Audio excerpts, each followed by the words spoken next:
Welcome to the Vernon Hills Update. The update offers information about a variety of village services. You'll meet a few of your neighbors and you'll find out about upcoming events.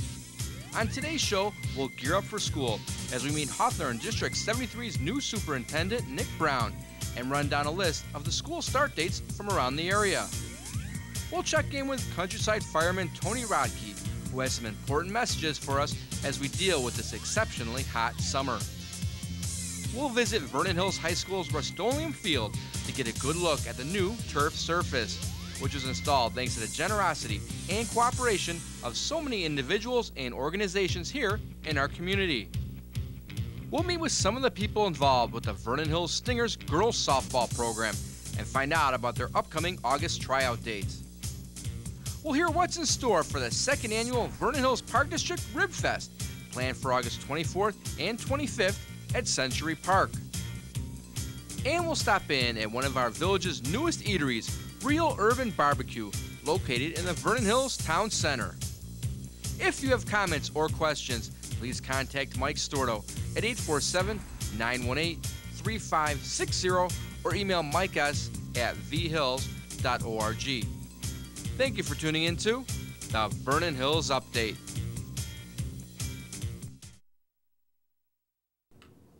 Well, we are rapidly heading into back to school time for all of our viewers. In fact, most of the schools around here start school before Labor Day, before the end of August. Well, we wanted to come over and visit at one of the schools where we have a new face, a new person to introduce you to. We're with Hawthorne District 73 Superintendent Nick Brown.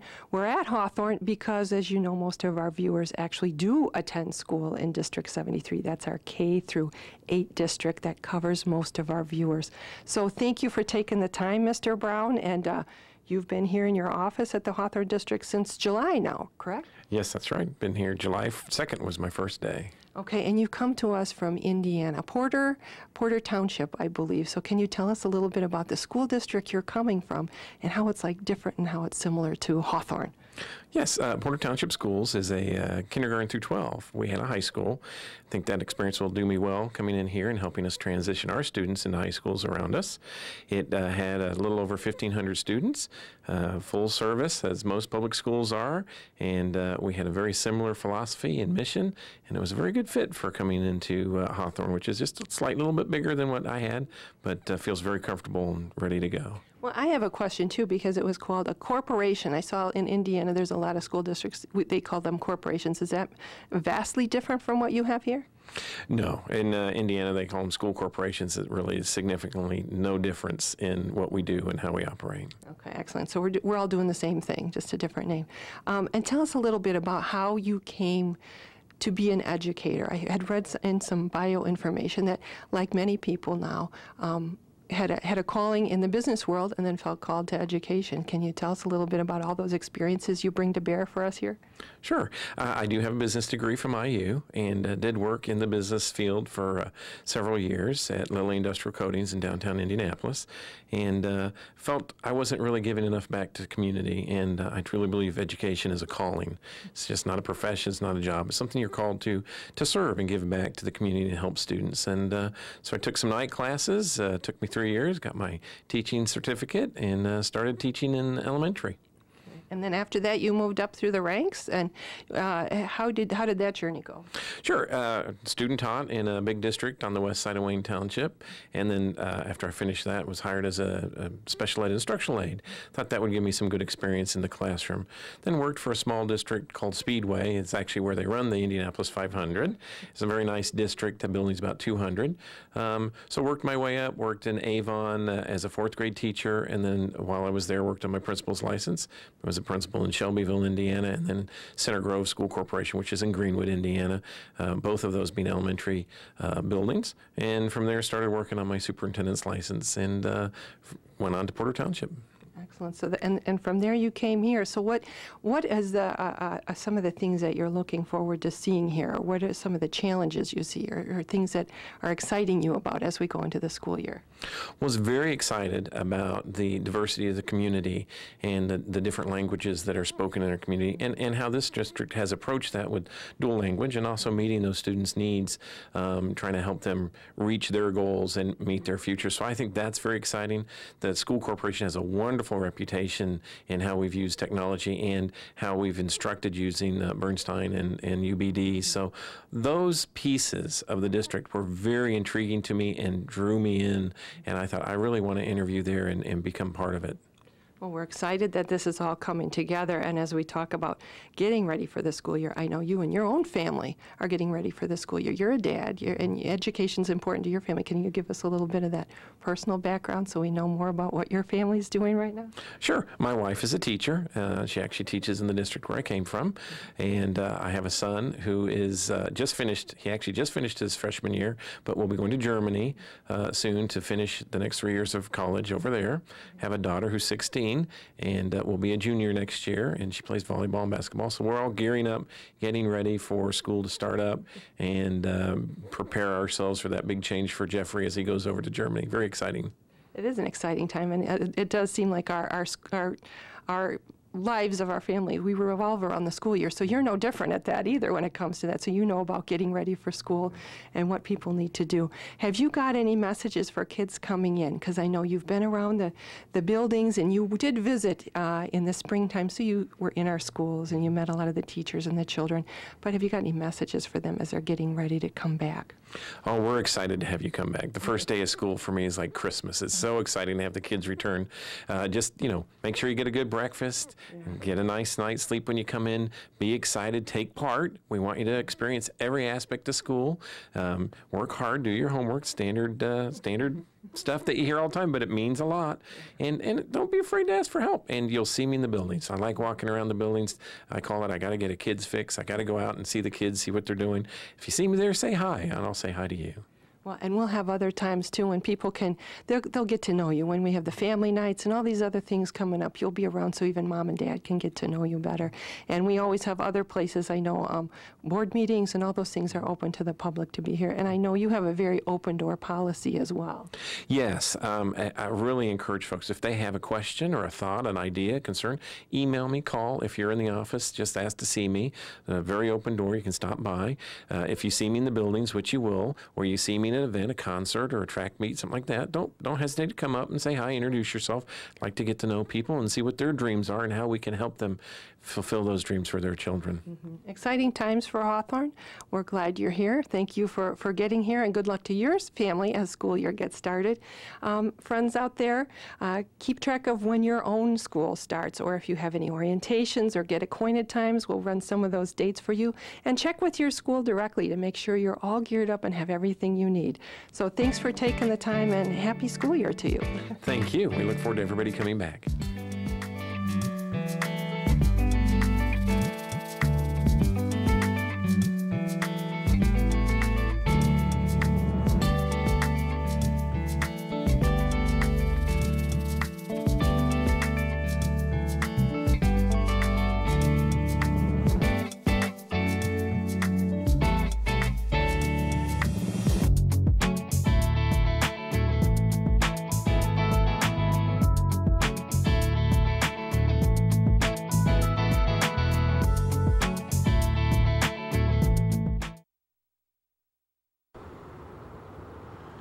Well, we have come over to beautiful Lake Firethorn, which happens to be behind the Countryside Fire Protection District station here in Vernon Hills.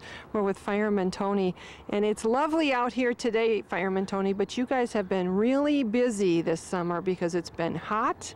You've had fires, you've had brush fires, you've had, medical emergencies. It's just been a rough summer. So I think we want to talk to people about taking care with those fires, because you guys have been battling some big brush fires. Well, that's exactly true. With the heat, we've had a lot of dry conditions, drier than normal. So it's going to be very important if you're outside wanting to grill, to pay close attention to that. There's no open burning in Vernon Hills.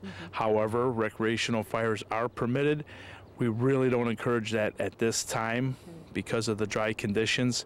Smoking materials, be sure that those are completely extinguished, and just be aware that just a little spark can cause a large fire. Well, let's clarify. So even though in Vernon Hills, you know, we can have those fire pits on our patio, you're saying it's just not a good idea because one spark can cause a problem.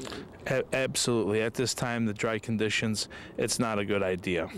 And when you say smoking material, I know you had said you got to be careful. Like people will just flick their cigarette butt, like in the mulch around a tree or something. But you've had it catch fire. That's caught fire over near the mall and other facilities that have the mulch along the buildings.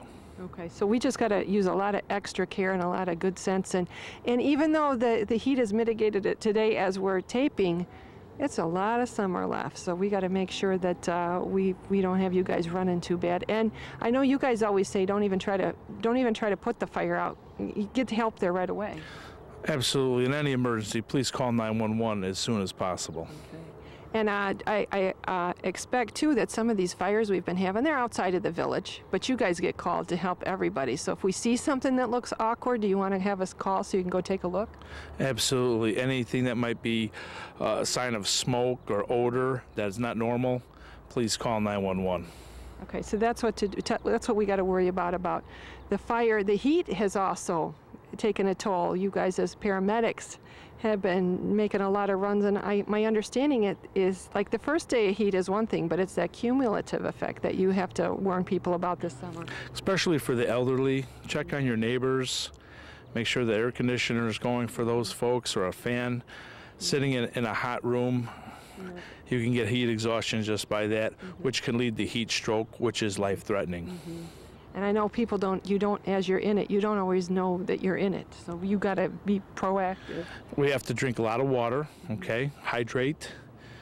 And we hydrate the day before we're going to do activities. Take breaks, get in the shade, cool down, and then resume your work. Okay, keep that water going. So that's what we've got here. Now today we're looking at beautiful Lake Firethorn. And it's a lovely body of water here, but that's another thing that happens in the summer, especially when it's hot, it's nice, people are out, they're boating, they're swimming, they're at the pool. You want people to be careful there too. When we're boating, we should be wearing our portable flotation devices, your life preserver. We want to make sure that we always swim with a buddy. And again, we want to make sure that we're taking breaks, getting the rest in this heat. You do get overwhelmed, and you could get heat exhaustion from being in water if you're having heavy activity. Hard to believe, but that's the truth, especially as hard as it's been out there. And they say even the water's hot now, so it's not cooling you down like it would be. Well, it's cooling you down more than being in the heat, but yes, there's a lot of warm bodies of water out there at this time due to the excessive heat. Well, and I know that you guys always have information here on everything from first aid classes and CPR techniques to, you know, just information for people. So you're always helping people with that. And one of the new things you're helping people with is, you said to me, you got the dot? Have you got the dot? I have the dot. This is the yellow dot from the Illinois Department of Transportation. It's a program that you can pick up right here at Countryside Fire District in Vernon Hills. You get a dot, you place it on the rear windshield, driver's side. You get a little folder that you put your emergency contact information in. You put that into your glove box, and in case of emergency, first responders recognize the dot, they go to the glove box. In the case of a crash, worst conditions, and we can find out immediate information about you that will help very, very much. Well, and like you said, every minute, every second counts. So in that dot, we can just come in and you'll give us a dot and the folder to fill out? The folder, the dot, the brochure, and a pencil to complete it. You could get it all done in one stop. That's a good dot. So. You got it. Well, you guys, like I said, you guys are always doing a lot of stuff going on. You're going to be busy again come fall, back in the schools, teaching our kids all the things they got to know. But we're really grateful that you come out and take the time to remind us as adults what we need to be doing and what we need to be watching for. And we got to watch for the heat, the dry conditions, and just general safety. Well, you're very welcome. And you can get more information at www.countrysidefire.com.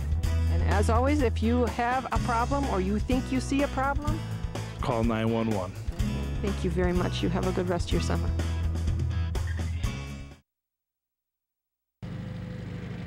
Well, we are at Rust-Oleum Field at Vernon Hills High School, and you can see there is a big change behind us. We've come over to look at this beautiful new turf field.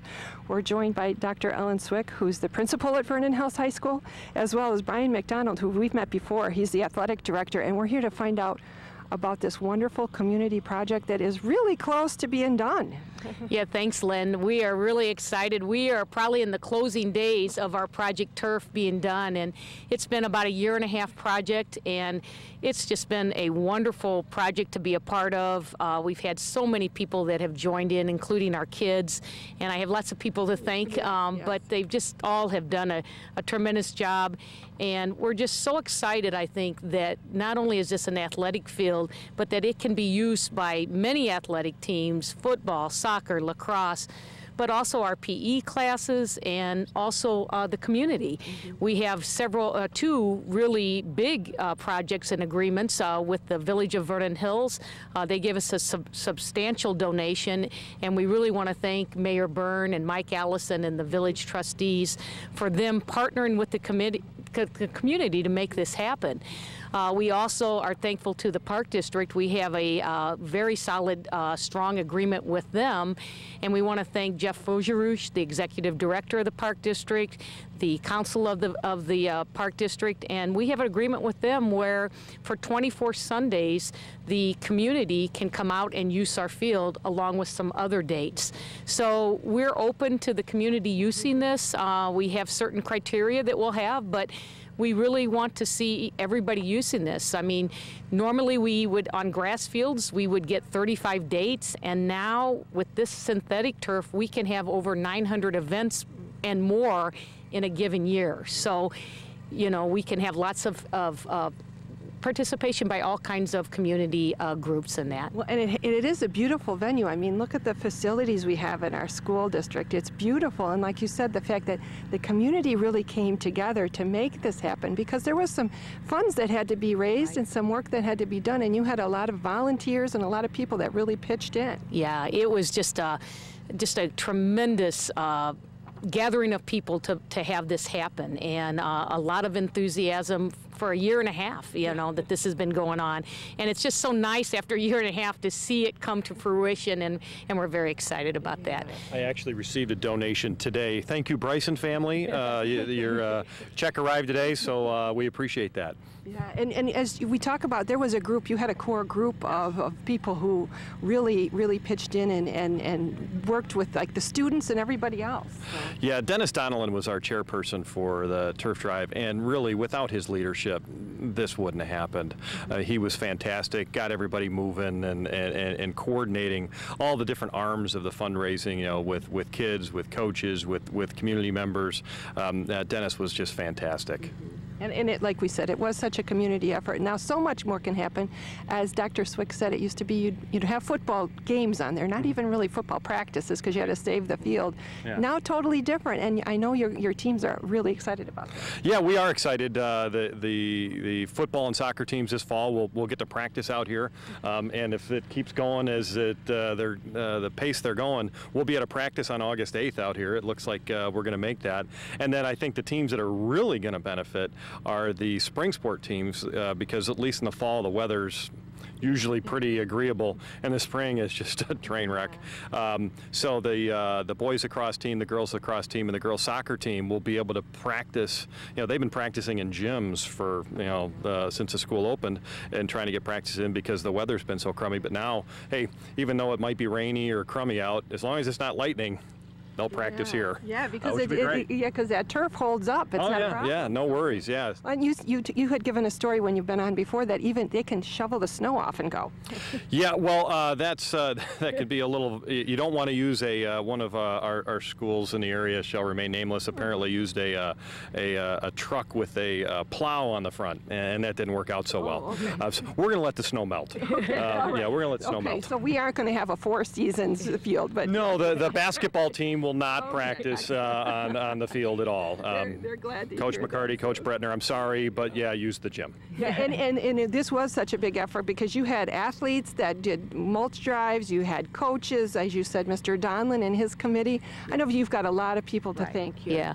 Yeah, we've got to start first with our kids. Our kids were out there doing mulch drives. We had groups of kids going to houses and saying, hey, support Project Turf. And, you know, it was so nice to see our kids be a part of this, you know, because it's for them. And you know, how they just took a hold of it was just great. So we're really, and coaches with those kids, several of our many of our coaches were at the Project Turf Drive and walking with kids out in the community and that. So we're very excited about that. I also want to thank Mr. McDonald here. He says, we say Dennis Donald was the chairperson, but he kind of had a tag team with Mr. McDonald. So I personally— I was Dennis's assistant. He was the assistant. But I personally want to thank Brian because the time this past school year that he spent on Project Turf was hundreds of hours, and I really appreciate everything that he's done. Mm-hmm. And lastly, we have a committee. We have an actual turf committee that worked with us a year and a half. We started having meetings at school and brainstorming of ways to raise money, and I just really want to recognize these people. Of course, Dennis Donlin is our chair, Dave Dorhofer, Pete Manhard, Karen Bauman, John Lihaki, Melissa Kaufman, Dan Cantanzaro, Mike Poliski, Bruce Marinholtz, Al Janulis, and Jim Whittington. And for the district people that we have, I also want to thank our superintendent for his support, Dr. Prentice Lee. Our Board of Education has been intricately involved with this and supportive of this project. I know the district put $300,000 towards this project, which we greatly appreciate. And another school person along with Brian is our Assistant Athletic Director, Chris Curry. He was part of the turf committee and really worked with Brian closely on making sure that we have a great outcome to the Project Turf committee. So that's quite a group of heavy hitters too, and realizing too that a lot of those people don't even have kids in the school anymore. They just do it because it's the right thing for the community. So. Yeah. I just want to end that we are so fortunate for the resources and for the facilities that we have here, and our kids appreciate it. I have so many people who come into our building and just talk about how well the kids take care of what they have, and from our custodians stopping down, we aren't, you know, painting over stalls, and we're not finding carvings in wood. Our kids appreciate the resources that we have here and the facilities we have, and they're very proud of them, and they take real good care of that, and we're really proud of that, and it's important for our kids to always take care of what we have. So we're excited, and we just can't wait till we get the first group out here throwing a football around or catching a lacrosse ball or kicking a soccer ball. We're ready for it to be here. Well, so and you guys, you invite everybody to come over here too. You don't have to have a kid in school or a kid on the team. People come. It is a community event. Yeah, we have several parents who come back and just come to a soccer game because they are used to coming to soccer games, and we love seeing our alumni and their parents back enjoying this facility. Well, thank you for spearheading this. It's really exciting. We will make sure we come over and see it for ourselves, but thanks for taking the time on this very hot day to come over and show us this beautiful turf. Sure, and on August 21st, we will have our first soccer match in the stadium here, and then on August 24th, we'll have our first football game in the stadium, and we'll be doing a little dedication ceremony before each of those contests, and we're going to do the same thing in the spring with our boys lacrosse, girls lacrosse, and girls soccer teams. We'll have a dedication ceremony so those kids can say thank you to all the people in the community who contributed to this. Wonderful. Thank you so much for taking the time. Very exciting. Thanks for a wonderful, wonderful milestone for the school. Have a great school year. Great. Thank you.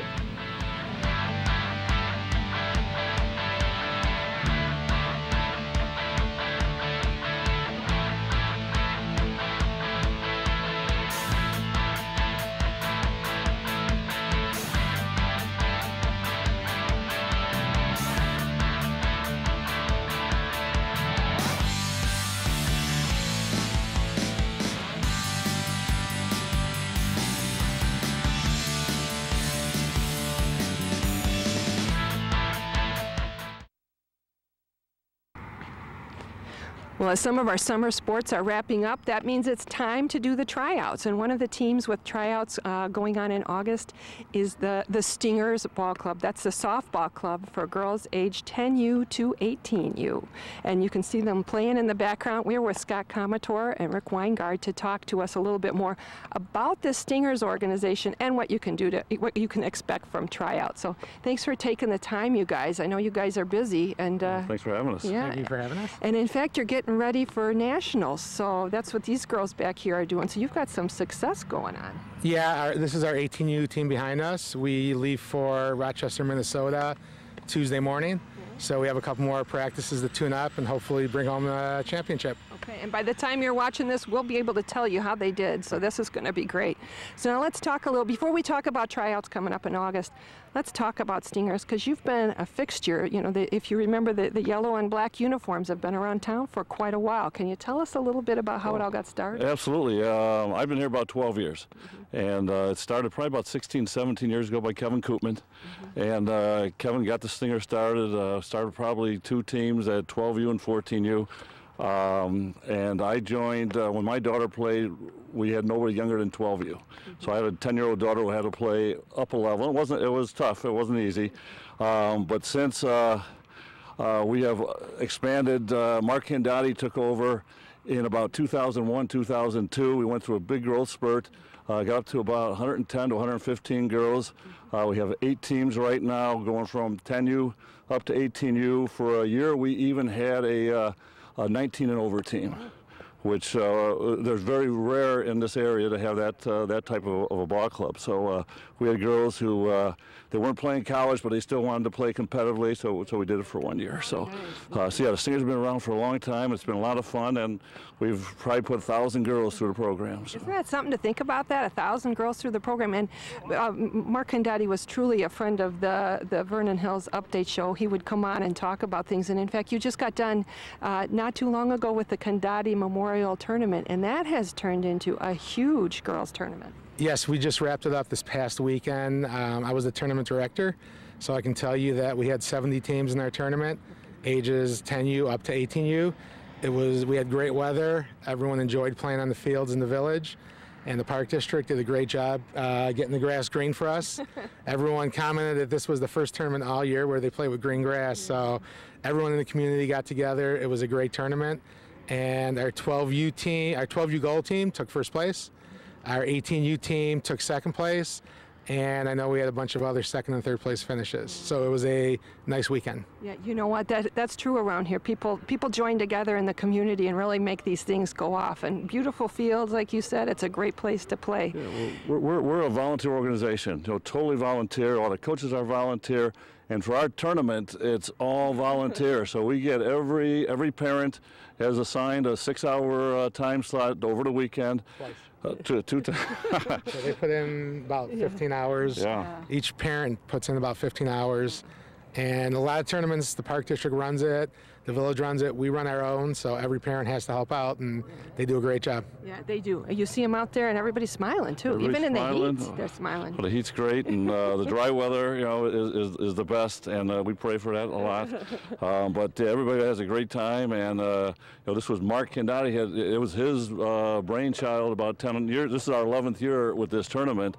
And once Mark passed away a couple years ago, we renamed it the Mark Candotti Memorial, and the success has remained. And even the older teams now, the coaches still remember Mark, and it's a lot of fun. His family comes out and cheers us on, and it's a great weekend. Well, and it's a great program. You talked about all these girls that have gone through this program.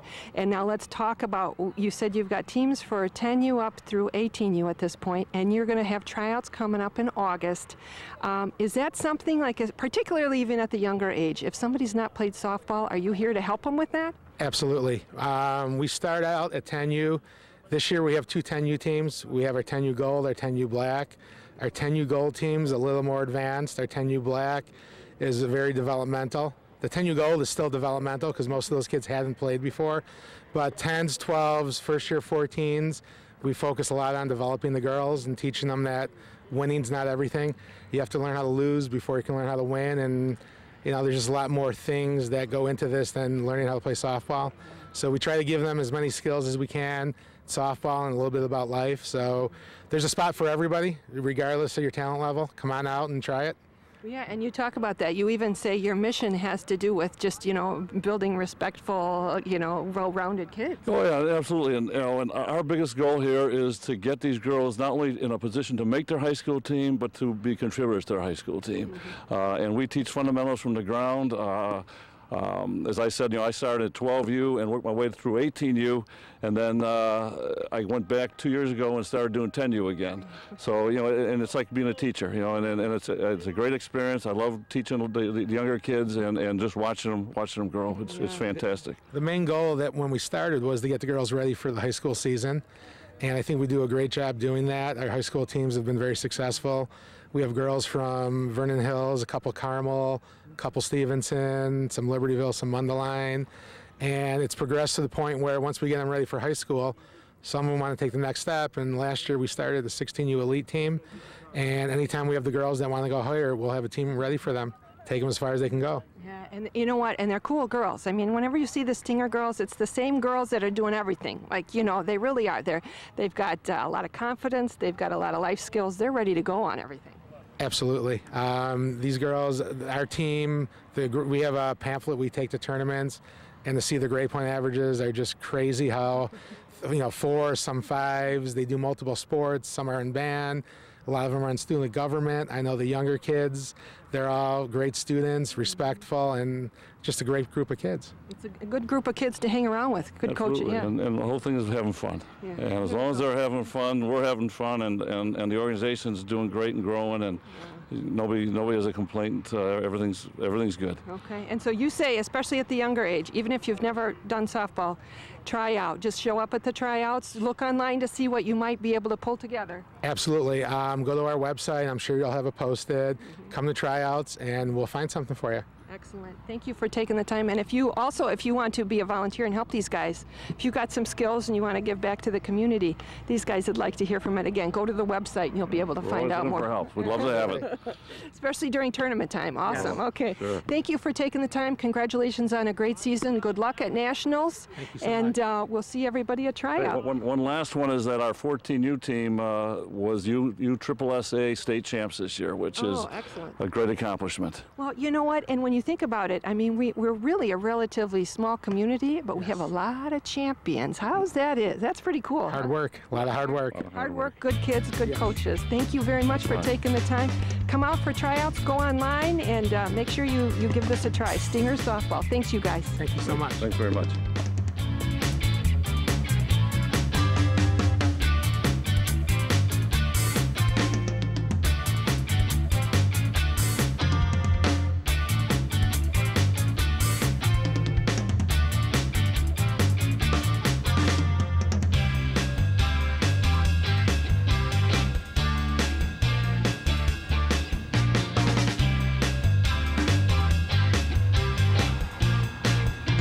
This is the fabulous 18U Stingers team. They are getting ready to go to Nationals. So these guys are no slouches on the softball field, and they've been around quite a while, I think. Let's find out how many of you guys, this is not your first year Stingers. How many years have we been playing? Show of hands, show of fingers. 5, double hands.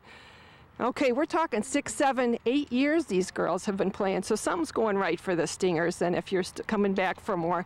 Let's ask another question here, because these girls are multi-dimensional.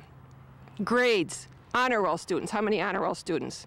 Hands going up. How many people play another sport besides softball? Oh, most of you guys. What's your other sports? What we got going on here? Volleyball. Volleyball. Basketball and cross country. And cross country. Anybody else? Volleyball. Volleyball. I did basketball and powder puff football. Powder puff football. Yeah. Excellent. So that's the kind of girls we're talking about. And so they get good grades. They're doing, anybody doing music, theater, orchestra? Who's it? What do you got going on? I'm in band. Awesome. So she's in the band, and that's no slouch either, because you guys get all those awards too. So we got award-winning girls doing award-winning things. Can somebody tell me, you've all been doing Stingers a while, what's the thing that kept you coming back? I mean, you guys don't have to do anything you don't want to do anymore. You're kind of like all grown up. Why are we still doing it? We do it because we love the sport, and it's not just about softball anymore. It's about the relationships that you make and the friendships that you have with your team and the connections that you form with your coaches and everything. I think on a scale of like 1 to 10, we do it because, oh my God, that made no sense. Because we love it. Well, you do love it. I can tell, because look at, no, did you see the love in your teammates' eyes as you lost that train of thought? You did awesome there. They were pulling you right back in. Now, somebody else tell me, now, what if you had like a younger sister, a younger neighbor? Should they try out for Stingers? They've never played softball. They don't know what they're doing. Should they do it? Oh yeah, most definitely. Yeah? It's not scary to do the tryout? Not at all. It's fun. And you, a lot of you guys have been learning from each other because now you're a college ball player, right? That's right. Yes, I play college at the University of St. Thomas in St. Paul, Minnesota, and I'm coaching here, so I love it. So you come back and give. This is like a giving group. And look at, okay, who else wants to tell me something? Why is Stingers the way to go? Somebody tell me why it's good. I got something. You got something? I would just say that the coaches are great, and there's a good balance between, being serious and having fun, and that's why we're out here. We want to have fun. Awesome. And the coaches love that. You'll probably move way up in the batting order after that. I'm just saying. Well, you guys, thank you for taking the time. This is one of your teams that's going to nationals. Good luck at nationals, and go Stingers.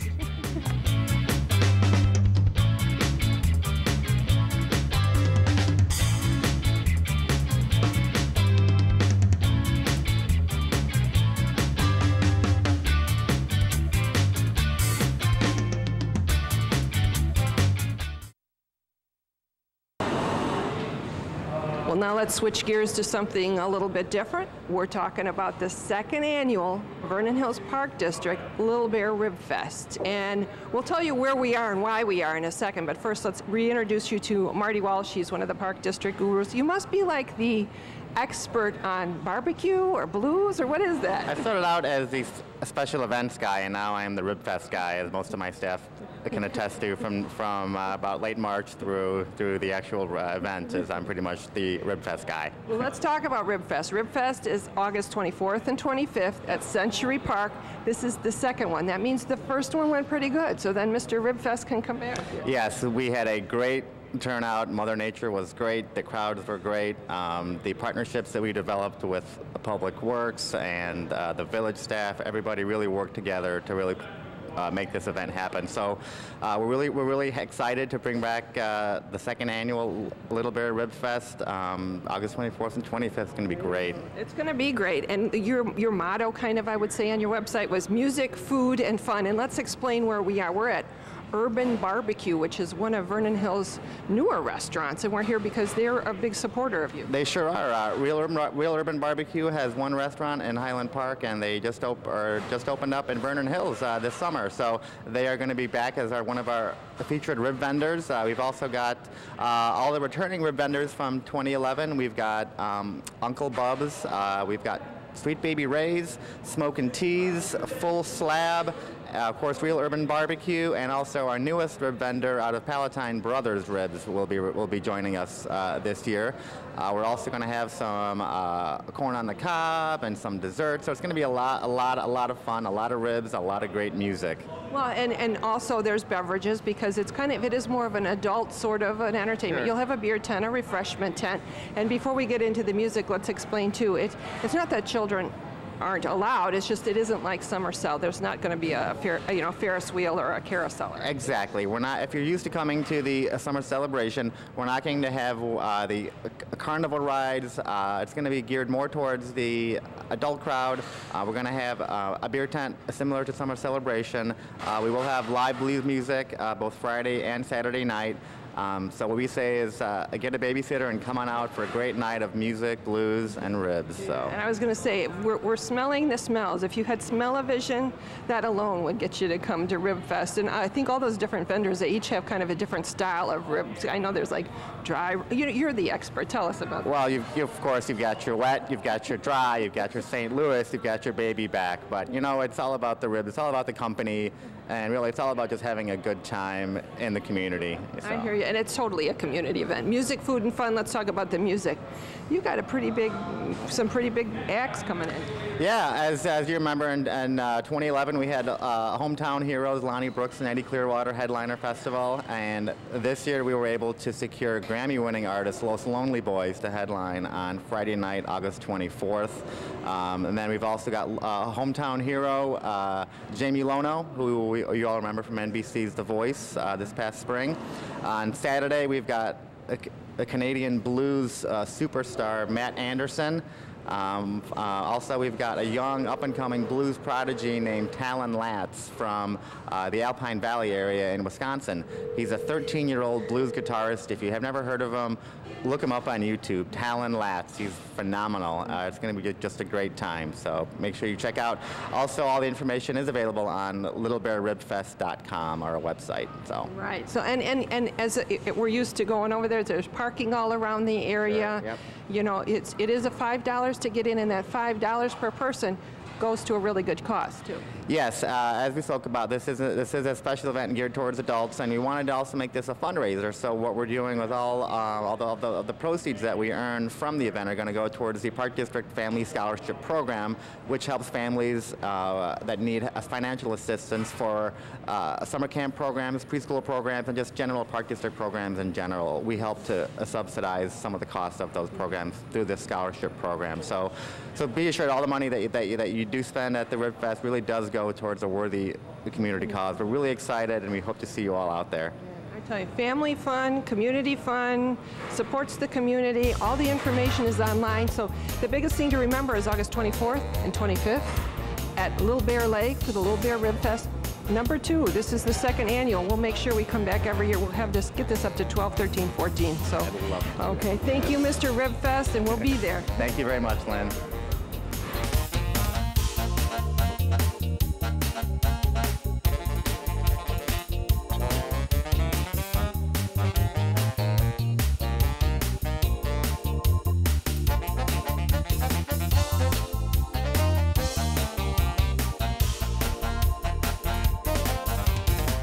Hi, my name is Jeff Shapiro. I'm the owner of Real Urban BBQ, located in New Vernon Hills Town Center on the corner of 45 in Milwaukee. We're excited to be in town and bring you some of the best barbecue you're going to put in your mouth. With me, I've got Ed Cash. Ed is our carver and meat expert at the restaurant, and together we're going to be putting out some of the best barbecue that you've ever had. He's not lying. We smoke our stuff in-house daily. We have 6 meats on the menu. We're doing turkey, brisket, ribs, chicken, pulled pork, sausage links, and some of the St. Louis ribs and baby back ribs. We are known for our burnt ends. Ed, how do we do our burnt ends? The burnt ends are actually from the point section of the brisket. After we smoke the whole brisket, take it out of the smoker, take off the point section, trim it, hand trim it, then we re-season it, re-smoke it for about 45 to 55 minutes. It's kind of like a science because they vary in sizes and shapes. Then we take it out once it has a good density and the fat's been rendered, cut it into cubes, re-season it, caramelize it for like 30 seconds to a minute, and then put it on your platter. It's delicious. It's amazing. It's like cannibal candy. It's amazing. It's amazing. We run out of them daily, so you got to get here at certain times of the day. People aren't happy. You know, people have been known to have their eyes roll back in their head when they try our burnt ends. We're doing corporate catering, we're doing deliveries, we're doing carryouts, we're doing dine-in, and we do private functions. So we've kind of got everything wrapped up. We're excited that we're coming into this community. We have another location in Highland Park that we've been at it for 2 years. We're going to have outdoor seating at this location in addition to our dining room. And all of our teas and lemonades are made daily. We fresh brew. We've got watermelon iced tea, peach iced tea, along with freshly made soups, and we do all of our own sauces in-house. We have regional sauces from different areas of the world. We're doing a Kansas City sauce, we're doing a Carolina sauce, we're doing a Texas sauce, we're doing a sweet sauce, and then we'll do, you know, theme sauces during like during the holidays. We'll have cranberry and garlic, and seasonal in a sense. We'll be introducing all sorts of good stuff. But we'd love for you to come by and try what we're doing and see what we're all about. And we're open daily until 10 o'clock on the weekdays and 11 o'clock on the weekends.